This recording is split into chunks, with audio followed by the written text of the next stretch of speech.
এ certified বাটপার শুভেন্দু দাবি করেছে 5,000 মানুষকে বাংলাদেশে পুশব্যাক করা হয়েছে। অবশ্য বাংলার লুথার কিং এর উপদেষ্টা কশা জাহেদ কইছে ইন্ডিয়া ইচ্ছা কইরা পুশিন করতেছে না। দেখেন, ভারতের পুশিন বাংলাদেশে যেটা করার চেষ্টা করছে, আমরা নিশ্চয়ই পশ্চিমবঙ্গের নির্বাচন ফলো করেছি। সেখানে নির্বাচনে একটা ইস্যু ছিল, এটা তাদের একটা অভ্যন্তরীণ রাজনৈতিক ব্যাপার, যেটার খানিকটা চাপ আমাদের উপরে আসছে। আমি এইভাবে মনে করি না যে বাংলাদেশের সাথে কোনো একটা টেনশন তৈরির জন্য ভারতীয় সরকার এটা করছে।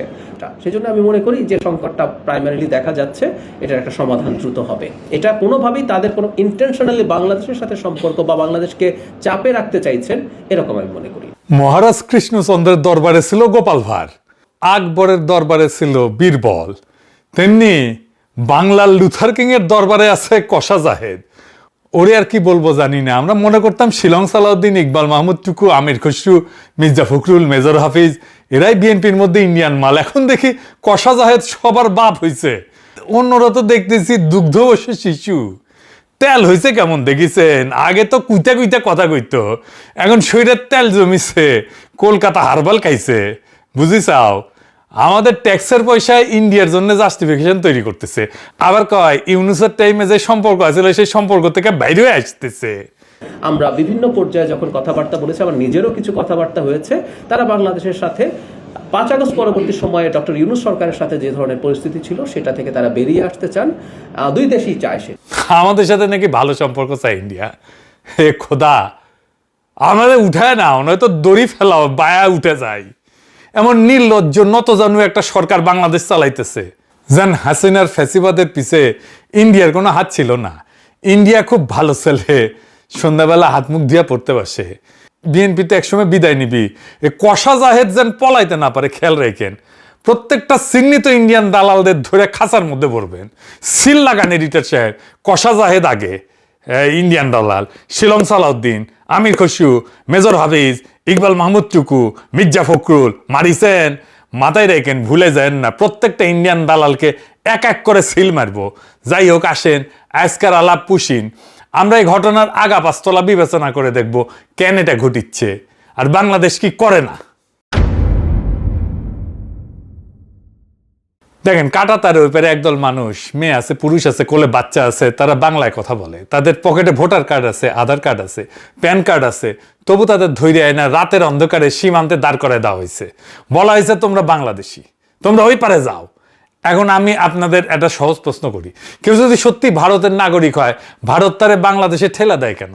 আর কেউ যদি সত্যি বাংলাদেশি হয়, তাহলে কাগজ দিয়া তালিকা দিয়া ভদ্রভাবে ফেরত পাঠায় না কেন? এই রাতের অন্ধকারে গেট খুলে মানুষ ঠেলা দেওয়া, এটার নাম কি? এর কি জিনিস? এটা নাম আছে পুশিং বা পুশব্যাক। আর আজকে আমরা দেখবো এটা নতুন কিছু না, এটা পুরানা খেলা। এটা প্রতিবার একই সময় একই ছকে ফিরে ফিরে আসে। চলেন দলিল ধইরা আগাই, কবে কবে এটা হয়। পশ্চিমবঙ্গে নতুন সরকার এসেছে, বিজেপি সরকার। মুখ্যমন্ত্রী বাটপাট শুভেন্দু অধিকারী 7ই জুন কলকাতার কাছে নিউ টাউনে দলের এক অনুষ্ঠানে দাঁড়ায় কইল যে প্রায় 4,800 অবৈধ বাংলাদেশিকে তারা ইতিমধ্যে সীমান্তের ওপারে পাঠিয়ে দিচ্ছে। আরো 836 জন হোল্ডিং সেন্টারে আছে, অপেক্ষা করতেছে। সব মিলায় প্রায় 5,000। এই নীতির নাম ওই বাটপার দিছে ডিটেক্ট, ডিলিট অ্যান্ড ডিপোর্ট। খুঁজে বের করো, মুছে ফেলো, বাইর করে দাও। মানুষ নিয়ে কথা হইতেছে, খেয়াল করেন, মুছে ফেলার ভাষা, গণহত্যার ভাষা। তো পদ্ধতিটা কি? পুলিশে বলা হয়েছে সন্দেহভাজন কাউরে আদালতে তুলবে না, সোজা বিএসএফ এর হাতে তুলে দিবা। শুভেন্দু নিজেই কইছে এদের সরাসরি বিএসএফ এর হাতে তুলে দেওয়া হইতেছে। অর্থাৎ কোনো বিচার নাই, কোনো যাচাই নাই, কোনো প্রমাণ নাই। সন্দেহ হইলে কাঁটাতারের ওই পারে। ভারতের নিজের সুপ্রিম কোর্ট 2024 সালের নভেম্বরে এই ধরনের নাগরিক যাচাই ছাড়া বহিষ্কার আর বাড়িঘর ভাঙার বিরুদ্ধে রায় দিছিল। সেই রায় অগ্রাহ্য কইরা এই বাটপার শুভেন্দু অভিযান চালাইতেছে। কেমন জাউরার জাউরা দেখেন, দেন সিল মেরে দেন শুভেন্দুরে, জাউরার জাউরা সিল মেরে দেন। এবার বুঝেছেন কশা জাহেদ আর শুভেন্দু যে মেলায় হারায় যাওয়া দুই ভাইটা একসাথে দেখান এডিটর সাহেব।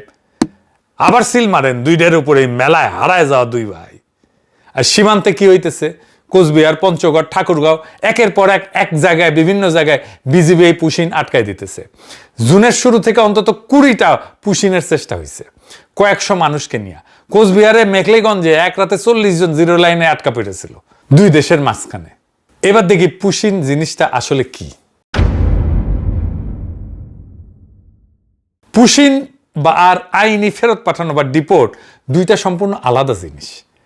আইনি ফেরত পাঠানোতে কি হয়, নাম ধাম পরিচয়রা যাচাই হয়, অন্য দেশে আগে জানানো হয়, নির্দিষ্ট চেকপোস্ট দিয়ে হস্তান্তর হয়, দুই দেশ রাজি হয়, এটা একটা স্বীকৃত আন্তর্জাতিক আইন। আর পুশিনের কিছুই হয় না, রাতের আধারে কাঁটাতারের গেট খুলে মানুষ ঠেলে দেওয়া হয়। আন্তর্জাতিক আইনে এর একটা নাম আছে, কালেকটিভ এক্সপালশন, গণবহিষ্কার। আর এটা বেআইনি। পুশিন আর সীমান্ত হত্যা দুটোই বিচার বহির্ভূত কাজ, দেশীয় এবং আন্তর্জাতিক দুই আইনই ভাঙে। আর জোর কইরা ঠেলে দেওয়া হতভাগ্যদের বাংলাদেশে অনুপ্রবেশকারী বলে চালানো হয় প্রমাণ ছাড়াই। কিন্তু বাস্তবে ধরা পড়ে কারা? বিজেপির হিসাব অনুযায়ী 2025 সালের মে থেকে 2026 জানুয়ারি পর্যন্ত অন্তত 2303 জনকে পুশিন করা হয়েছে। এর মধ্যে 126 জন ভারতীয় নাগরিক, 38 জন মিয়ানমারের নাগরিক। বুঝলেন তো, যাদের বাংলাদেশে বলে ঠেলে দেওয়া হইতেছে তাদের ভেতরে ভারতের নিজেদের নাগরিক আছে, এমনকি মায়ানমারের মানুষ আছে। এরা পশ্চিমবঙ্গ আর আসামের বাংলাভাষী মুসলিম। এদের একমাত্র অপরাধ তারা বাংলায় কথা বলে। আর কষা জাহেদ বলে ইচ্ছা কইরা পাঠাইতেছে না ইন্ডিয়া। কিরকম জাউরার জাউরা দেখে। এটা বলে নতুন না, এটা একটা ইতিহাস, এটা একটা প্যাটার্ন। কেমন ইতিহাস? আপনাদের নিয়ে যাব 2003 সালে সাতগাছি, কোচবিহার, মাথাভাঙ্গা থানা। 2003 সালের ফেব্রুয়ারি 213 জন মানুষকে জিরো লাইনে আটকে রাখা হইল। এরা ছিল মূলত সাপুরে সম্প্রদায়ের মানুষ। এর ভিতরে 80 জন বাচ্চা আর 65 থেকে 68 জন নারী। ভারত বলে এরা বাংলাদেশি, পাঠায় দাও। তখনকার বিডিআর বলে এরা বাংলাদেশি না। দুই পক্ষই নিতে অস্বীকার করে। 6 দিন শীতের খোলা আকাশের নিচে ঠিকমতো খাবার নাই, পানি নাই, পেশাব পায়খানার ব্যবস্থা নাই, চিকিৎসা নাই, বাচ্চারা নিউমোনিয়া আক্রান্ত হইল। তারপরে 6 তারিখ ভোরে মানুষগুলো রহস্যজনকভাবে উধাও হয়ে গেল। কই গেল কেউ জানে না। অ্যামনেস্টি ইন্টারন্যাশনাল এরা কইছিল স্বেচ্ছাচারী গণবহিষ্কার। 2003-এ কেন্দ্রে কারা ক্ষমতায় ছিল? ভারতের অটল বিহারী বাজপেয়ী সরকার, বিজেপি। অর্থাৎ পুশিনের সাথে বিজেপির সম্পর্ক আজকের না, 23 বছরে পুরানো। তাহলে কংগ্রেস কি ধোয়া তুলসী পাতা? না, কংগ্রেসের আমলে পুশিন ঘটিছে সেই 1964 সাল থেকে। একটা আইন আছে, ফরেনার্স ট্রাইব্যুনাল। ফরেনার্স ট্রাইব্যুনালটা কি? নামটা শুনলে মনে হয় আদালতের মতো একটা ট্রাইব্যুনাল টাইপের ব্যাপার। না, এটা পুরাপুরি আদালত না, এটা একটা আধা বিচারিক সংস্থা। ইংরেজিতে এটা কয় কোয়াসি জুডিশিয়াল বডি। মূলত আসামে চলে। কাজ একটাই, ঠিক করা কে ভারতীয় আর কে বিদেশি। এর জন্ম 1946 সালের পুরানো ফরেনার্স অ্যাক্ট থেকে। আর 1964 সালের সরকারি আদেশে এই ট্রাইব্যুনালটা একটা আইনি রূপ পায়। অর্থাৎ এইটা ব্রিটিশ আমলের আইনের গর্ভে জন্মানো একটা যন্ত্র। এখন আসল মারি পাঁচটা শোনেন, কারণ এইখানে গোটা খেলাটা আছে। সাধারণ আদালতের নিয়ম কি? যে অভিযোগ করে তারাই প্রমাণ করতে হয়, তাই না? চোর বলতে হইলে আগে চুরি প্রমাণ করতে হয়, তাই না? কিন্তু ফরেনার্স ট্রাইব্যুনালের নিয়মটা উল্টা। এখানে রাষ্ট্র আপনারে বিদেশি প্রমাণ করে না, আপনারে নিজেরে ভারতীয় প্রমাণ করতে হয়। আইনের ভাষায় একে বলে বার্ডেন অফ প্রুফ। এটা আসামির ঘাড়ে। অর্থাৎ আপনি দোষী যতক্ষণ না নির্দোষ আপনি নিজে নিজে প্রমাণ করতে পারেন। কিভাবে কাজটা শুরু হয়? কিভাবে? পুলিশ একটা সন্দেহের রেফারেন্স পাঠায়, কিংবা ভোটার তালিকায় নামের পাশে একটা ডি অক্ষর বসায় দেয়। ডি ডি মানে ডাউটফুল, সন্দেহজনক। সন্দেহজনক ভোটার, ব্যাস। কোনো তদন্ত লাগে না, প্রমাণ লাগে না। সন্দেহের ভিত্তিতে একজন মানুষের ট্রাইব্যুনালে টানা হয়। আর তখন তার সারা জীবনের কাগজপত্র জোগাড় করে প্রমাণ করতে হয় সে ভারতীয়।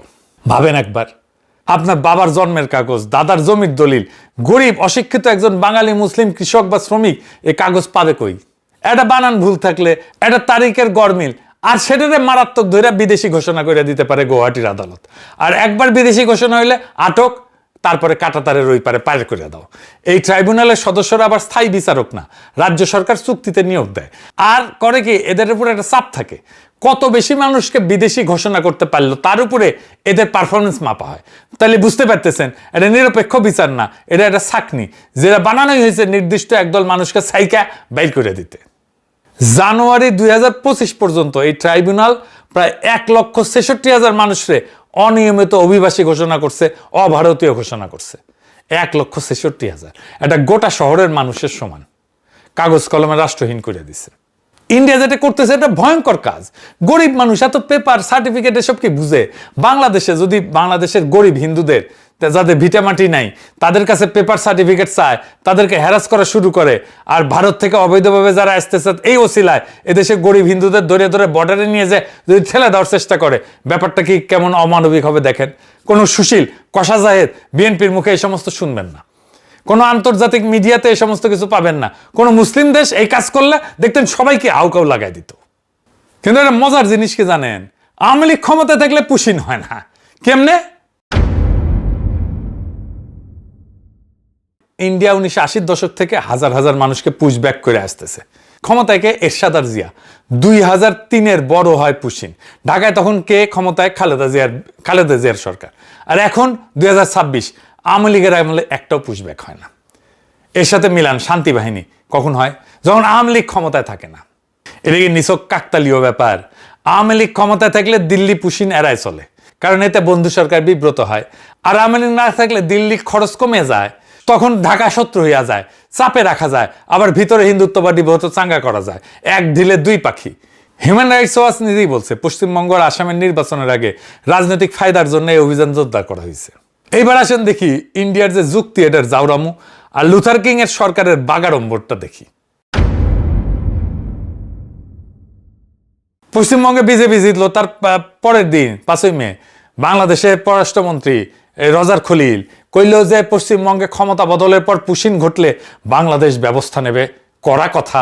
হ্যাঁ, হুমায়ুন কবির পররাষ্ট্র উপদেষ্টা ও কইল যে সীমান্তে মানুষ মারা হইলে বা ঠেলে দেওয়া হইলে আমরা বৈশা বৈশা দেখব না।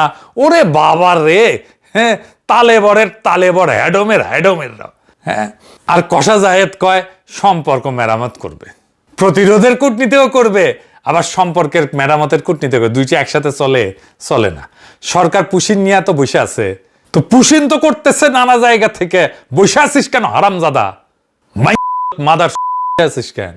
ইন্ডিয়ান হাই কমিশনারকে দায়িকায় জিজ্ঞেস করা দরকার ছিল এসব কি হইতেছে। জাতিসংঘে দৌড়াদৌড়ি করতেছে না কেন? হ্যাঁ, দোভালরে তো রজার খলিল দাওয়াত দেয়, ইন্ডিয়া গিয়ে নায়র খেয়ে আসলো সবাই মিলে, আবার কয় বৈশা থাকবো না। জাউরামির সীমা পরিসীমা নাই, ফাউলের ফাউল। বাংলাদেশে 8,500 অবৈধ ইন্ডিয়ান আছে, পাশায় লাথি দিয়ে বাইর করে দেওয়া হচ্ছে না কেন? কেন এদের জন্য ডিটেনশন সেন্টার বানানো হইতেছে না? ধর বাংলাদেশি ধর বইলা যে শুভেন্দু ধাওয়া দিছিল, দেখেন আবার এডিটর সাহেব।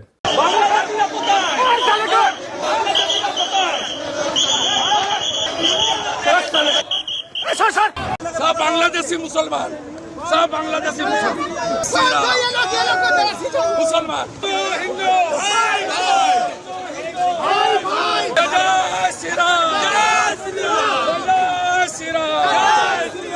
দেখেছেন, আমরা বলি এখন পাবলিকরে ধর অবৈধ ইন্ডিয়ান ধর কইয়া ধাওয়া দিতে কমো। ওই আবার জাতিসংঘে নাকি রজার খলিল কিবা হইছে, বাংলাদেশের সফট পাওয়ার নাকি আকাশে উঠিছে। হ্যাঁ, তো জাতিসংঘে যায় কিছু করে না কেন? জাতিসংঘের একটা নীতি আছে, এটা ফ্রেঞ্চ শব্দ, নন রিফুলম নাম। যাচাই ছাড়া বিচার ছাড়া কাউরে জোর করে সীমান্তের ওপারে ঠেলা যায় না। এটার মানে হইতেছে এই আইন, এটা আন্তর্জাতিক প্রথাগত আইন। জাতিসংঘের মানবাধিকার পরিষদে বাংলাদেশ চাইলে এই ইস্যু তুলতে পারতো, তোলে নাই কেন? কিছুই করে না কেন? আর কয় বৈশা থাকবো না। হ্যাডমের জাউরা। এখন আসেন যুক্তির কথায় আসি। ইন্ডিয়া বলে লক্ষ লক্ষ বাংলাদেশি কাজের খোঁজে ভারতে ঢুকতেছে। আচ্ছা, ঢুকবে কেন? মানুষ তো গরিব জায়গা থেকে ধনী জায়গায় যায়। বাংলাদেশ কি ভারতের এই সীমান্তবর্তী রাজ্যগুলোর চাইতে গরিব? আসেন সংখ্যায় দেখি। বাংলাদেশের মাথাপিছু জিডিপি এখন $2,500 থেকে $2,600। এই সংখ্যাটা মাথায় রাখেন। এবার সীমান্তের ওপারে তাকান, পশ্চিমবঙ্গ, পূর্ব ভারতের সবচেয়ে উন্নত রাজ্য, যেটা গর্ব কইরা দেখায়, তাদের মাথাপিছু জিডিপি কত? প্রায় $2,100, মানে বাংলাদেশের চেয়ে নিচে। আর বিহার ভারতের সবচেয়ে গরিব রাজ্য, মাত্র $1,100 ঘরে, বাংলাদেশের প্রায় অর্ধেক। এই বিহার থেকে কিন্তু সবচেয়ে বেশি শ্রমিক যায় সারা ভারতে ছড়ায় পড়ে। বাংলাদেশের সীমান্তে ভারতের যে রাজ্যগুলো, সেই রাজ্যগুলো তো সবচেয়ে গরিব। কোন দুঃখে বাংলাদেশ থেকে কেউ পশ্চিমবঙ্গ বা আসামে যাবে বা বিহারে যাবে? যাদের ধরা হয়েছে তারা কই কাজ করতো? হিউম্যান রাইটস ওয়াচ বলতেছে এরা পশ্চিমবঙ্গ থেকে কাজের খোঁজে গুজরাট, মহারাষ্ট্র, রাজস্থান, উত্তরপ্রদেশ, ওড়িশা, দিল্লিতে যাওয়া বাঙালি মুসলিম। তো গুজরাট, মহারাষ্ট্র এগুলো তো ধনী এলাকা, শিল্পোন্নত রাজ্য, অর্থাৎ শ্রমিকেরা ধনী রাজ্যে যাইতেছে গরিব রাজ্য থেকে, আর সেখানে ধরা পড়তেছে। এই শ্রমিক নেয় তারা, তাদের যখন কনস্ট্রাকশনের কাজ থাকে, যখন সস্তা শ্রমিকের দরকার পড়ে, তখন তারা শ্রমিক নেয়। তারপরে কাজ শেষ হয়ে গেলে ছুঁড়ে ফেলে দেয়, তখন বলে এরা বাংলাদেশি। দরকারের সময় সস্তা শ্রমিক, ভোটের সময় শত্রু। বাংলাদেশের ইকোনমি তো ইন্ডিয়ার চাইতে খারাপ না। আমাদের লোকেরা মধ্যপ্রাচ্যে যাবে, মালয়েশিয়া যাবে, সিঙ্গাপুর যাবে, ইউরোপ যাবে, আমেরিকায় যাবে, কোন দুঃখে ইন্ডিয়া যাবে। তো ভারত বাংলাদেশে অনুপ্রবেশকারী পাবে কই? পায় না তো। তাই নিজেদের নাগরিককেই ধরতে হয় বাংলাদেশে অনুপ্রবেশকারী বলে, ধইরা পাঠায় দেয়। যারা আছে ওইখানে সবগুলো ইন্ডিয়ান, তারা নিজেরাই বলে। কে আসলে কার কাছে যায়? তিনটা জিনিসের উপরে নির্ভর করে শ্রমিকেরা কোথায় যাবে: মজুরি, মর্যাদা আর চাকরি। প্রথমে মজুরি আর মর্যাদা। বাংলাদেশে একজন রিক্সা চালক দিনে ভালো রোজগার করে, নগদ প্রত্যেক দিন হাতে, কোনো বস নাই, কোনো বিশেষ দক্ষতা লাগে না। একটা গবেষণা বলতেছে ঢাকা একজন রিক্সা চালকের আয় গার্মেন্টসের ন্যূনতম মজুরির প্রায় 5 গুণ হইতে পারে, এমনকি একজন পুলিশ কনস্টেবলের চাইতেও বেশি। তো এটা তো স্যার টাকা না, এটা একটা স্বাধীনতা। একজন তরুণ চালক গবেষকরা বলছিল মাসে 15,000 টাকা, এটা তো সরকারি চাকরির বেতনের মতো। এই স্বাধীন রোজগারের সুযোগ ভারতের গরিব রাজ্যে একজন অদক্ষ শ্রমিকের আছে? নাই। এবার নারীর কথা বলি, এটা আসল জায়গা। বাংলাদেশে গার্মেন্টস খাত প্রায় 40 থেকে 45 লক্ষ শ্রমিককে কাজ দেয়, যাতে বিরাট অংশ নারী। অনেকে বলে 85% নারী। এটা ফর্মাল চাকরি, নির্দিষ্ট মজুরি আছে, অ্যাপয়েন্টমেন্ট লেটার আছে, নিয়োগপত্র আছে, কারখানায় পরিচয় আছে, নিজের ব্যাংক অ্যাকাউন্ট আছে, নিজের রোজগার, মজুরি কম, শোষণ আছে, ট্র্যাজেডি আছে রানা প্লাজার মতো, সেগুলো সবই সত্য, কিন্তু কাঠামোটা ফর্মাল। আর নারীর হাতে নিজের আয়। এখন পশ্চিমবঙ্গের কথা চিন্তা করেন, সেখানে নারীর শ্রমশক্তিতে অংশগ্রহণ মাত্র 33% করে। জাতীয় গড়ের নিচে আর নিয়মিত বেতনের ফর্মাল চাকরিতে নারীর হিস্সা কমতেছে। কয়েক বছরে 18% থেকে 9% নেমে গেছে। আর এর বদলে বাড়তেছে নিম্ন মজুরির অনানুষ্ঠানিক কাজ, নন ফর্মাল কাজ। আর পশ্চিমবঙ্গ নিজেই কাজের খোঁজে রাজ্য ছাড়া মানুষের সংখ্যায় ভারতের শীর্ষের দিকে। তো একজন বাংলাদেশি নারী যে গার্মেন্টসের তুলনামূলক সম্মানের স্বাধীন ফর্মাল চাকরি করতেছে, সে কেন সীমান্ত পাড়ি দেয়া এমন একটা রাজ্যে যাবে যেখানে ফর্মাল চাকরি নেই, যেখানে তাকে বাসায় জিগিরি করতে হবে? শ্রম তো সম্মান আর মজুরির দিকে যায়, উল্টা দিকে তো যায় না। বাংলাদেশে একটা একক খাত, এই গার্মেন্টস খাত, যত মানুষের ফর্মাল চাকরি দেয়, পশ্চিমবঙ্গে সেই মাপের রপ্তানি শিল্পই নাই। উল্টা পশ্চিমবঙ্গ থেকে মানুষ বাইরে হয়ে যাইতেছে। তাইলে শ্রম কোন দিকে বইবে? মানুষের মর্যাদার চাকরি চাইলে জিগিরি করতে যাবে সীমান্ত পাড়ি দিয়া। বাংলাদেশে 8,500 অবৈধ ইন্ডিয়ান কি করে রে? মাদারবোর্ড কষা জায়েদ আছে? কোনো উত্তর আছে? আর এই যে শুভেন্দু যে ধর বাংলাদেশি ধর বলে, কারে সে দাওয়া করতেছে? এই পুশিন কোনো বিচ্ছিন্ন ঘটনা না, এটা ভারতের ভেতরের ভোটের রাজনীতি আর আঞ্চলিক দাদাগিরির একটা পুরানো হাতিয়ার। সেই 1980 থেকে 2026 একই ছকে বারবার ফিরে আসে। আর ঢাকার পছন্দের সরকার না থাকলে এর লাগাম খুইলা যায়। আর সেই মানুষগুলোর অপরাধ কি? একটাই অপরাধ, তারা বাংলায় কথা বলে আর ধর্মে মুসলমান। নোম্যান্স ল্যান্ডে দুই ধারের কাঁটাতারের মাঝখানে আটকা পড়ে আছে সেই মানুষগুলা, যাদের অনেকেই আসলে ভারতের নাগরিক, অসহায় নাগরিক, যার ভিতরে আছে নারী, শিশু, বৃদ্ধ। খাওয়া নেই, দাওয়া নেই, গা ধোয়া নেই, কিচ্ছু নেই। সারাদিন এইভাবে পথে ঘাটে বসে আছি। আর কতদিন থাকতে হবে জানি না। আমার আব্বু আছে, আমার ভাই আছে, আমার মা আছে, আর আমার একটা দিদি আছে। তোমরা কি ওখানে স্কুলে পড়তাম? হ্যাঁ, আমরা ইন্ডিয়া স্কুলে পড়তাম। কোন ক্লাস? 6। মাঝে মাঝে না খুব অসহায় লাগে। এই কি মুসলমানের নিয়তি সারা দুনিয়ায়? গাজার দিকে তাকান, কিছু করতে পারি না। ইরানের দিকে তাকান, কিছু করতে পারি না। রোহিঙ্গাদের দিকে তাকান, 10 বছর ধরে আমাদের ঘাড়ে আছে, কিচ্ছু করতে পারি না, ফিরিয়ে দিতে পারি না। আর এখন আমাদের নিজেদের ভাষার মানুষ, ভারতীয় বাংলাভাষী মুসলমান নোম্যান্স ল্যান্ডে এসে আটকা। আর আমিও কিছু করতে পারি না। একটা সভ্যতা, একটা উম্মা, যাদের এত টাকা পয়সা, যাদের এত বড় বড় শেখ, যাদের এত ইতিহাস, এত গৌরব, আজ তাদের সন্তানেরা, তাদের ভাইয়েরা কাঁটাতারের মাঝখানে দাঁড়ায় আছে। কোনো দেশ তাদের নিতে চায় না।